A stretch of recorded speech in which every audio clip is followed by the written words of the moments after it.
নবীজির প্রতি দুরূদ পড়া ওয়াজিব। কোন পদ্ধতিতে দোয়া ও দুরূদ পড়া উত্তম ও কোরআন সুন্নাহ সম্মত সাধারণ মুসল্লিরা সহি পদ্ধতিতে জানতে চায়। দেখুন, দুরূদ পড়া অনেক ফুকায়ে কেরামের মতে জীবনে কমপক্ষে একবার অন্তত পড়াটা আবশ্যক, না পড়লে গুনাহগার হবে। যেহেতু আল্লাহ তাআলা কোরআন কারীমে নির্দেশ করেছেন ইয়া আইয়ুহাল্লাযীনা আমানু সাল্লু আলাইহি ওয়া সাল্লিমু তাসলিমা, এজন্য দুরূদ পাঠ করতে হবে। কিন্তু দুরূদ পাঠ এটার জন্য সবচেয়ে উত্তম ভাষ্য, দুরূদের সবচেয়ে উত্তম ভার্সন হলো দুরূদ ইব্রাহিম। নবী করিম সাল্লাল্লাহু আলাইহি ওয়াসাল্লাম সাহাবীদেরকে এই দুরূদটাই শিখাইছেন। কেউ দুরূদ জানতে চাইলে তিনি এটাই তাকে শেখাতেন। একটু পড়তে বেশি সময় লাগে বড়, কিন্তু সওয়াব ওই রকম বেশি। আর সবচেয়ে সংক্ষিপ্ত দুরূদ হলো সাল্লাল্লাহু আলাইহি ওয়াসাল্লাম, এটা হলো সবচাইতে ছোট দুরূদ। এই দুইটা ছাড়া আর বাকি আপনি আপনার যে কোনো ভাষায় নবী করিম সাল্লাল্লাহু আলাইহি ওয়াসাল্লামের জন্য যদি দোয়া করেন, আল্লাহ আপনি আপনার রাসূলের প্রতি শান্তি বর্ষণ করেন, তার প্রতি আপনি অনুগ্রহ নাজিল করেন, তাহলে এটাও দুরূদ হিসাবে গণ্য হবে। তবে উত্তম হলো ওই যে নবী সাল্লাল্লাহু আলাইহি ওয়াসাল্লামের শেখানোটা, অর্থাৎ দুরূদ ইব্রাহিম।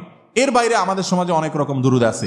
দুরূদে নারিয়া আছে, দুরূদে তুনাজ্জিনা আছে, দুরূদে লাখি, দুরূদে হাজারি, দুরূদে অনেক রকম দুরূদ আছে। এই দুই দুরূদগুলোর কোনোটাই নবী করিম সাল্লাল্লাহু আলাইহি ওয়াসাল্লামের হাদিস দ্বারা প্রমাণিত। এই দুরূদগুলোর কথার মধ্যে যদি খারাপ কিছু না থাকে তাহলে আপনি পড়তে পারেন, সেটা জায়েজ। কিন্তু এটা পড়লে সওয়াব হবে বা অমুক উদ্দেশ্য হাসিল হবে, এতবার পড়লে এতবার নেকি হবে, এগুলো সব আমাদের বানানো। এগুলোর কোনো ভিত্তি কোরআন হাদিসে, এগুলো বিভিন্ন ওজিফার বইটইতে পাবেন, কিন্তু এগুলোর কোনো গ্রহণযোগ্য ভিত্তি নাই। বিদেশি দিকটা আমাদের খেয়াল রাখতে হবে ইনশাআল্লাহ।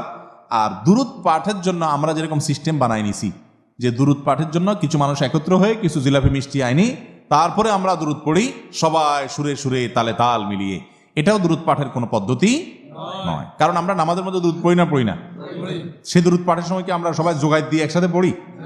মিছিল করে করে পড়ি? দলে দলে পড়ি? কি করি? যার যারটা শেষে পড়ি। ঠিক একইভাবে নামাজের বাইরেও পড়বেন।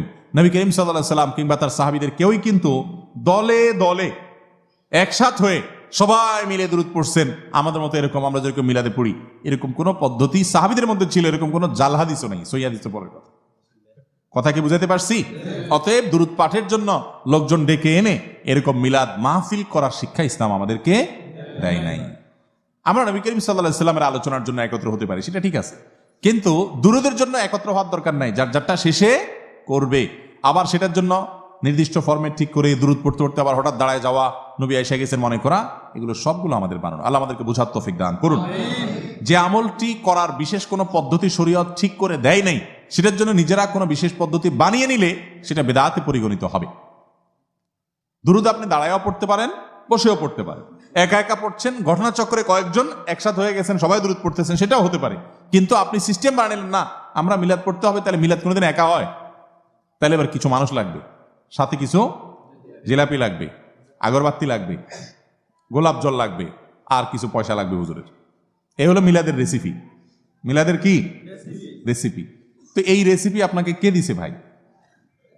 কোরআন হাদিস যদি রেসিপি না দেয়, আপনি নিজে বানায় নেন, তাহলে এটার নাম হলো জাল আমল। জাল আমল হলো বিদআত, আর বিদআতের ঠিকানা কোথায়? জাহান্নাম। যদি থাকে কোথাও তো নিয়ে আসেন। কোথায় আছে দেখেন, যে হুজুর আপনারা পড়তে হলো, বল হুজুর কোথায় আছে? হাদিসের জোড়া তালি দিবেন না, জোড়া তালি বুঝেননি, এনতে একটা ওখান থেকে একটা নিয়ে তালি দিবেন না। দুরূদ নবী করিম সাল্লাল্লাহু আলাইহি ওয়াসাল্লামের যুগে সাহাবীরা পড়ছেন না পড়েননি?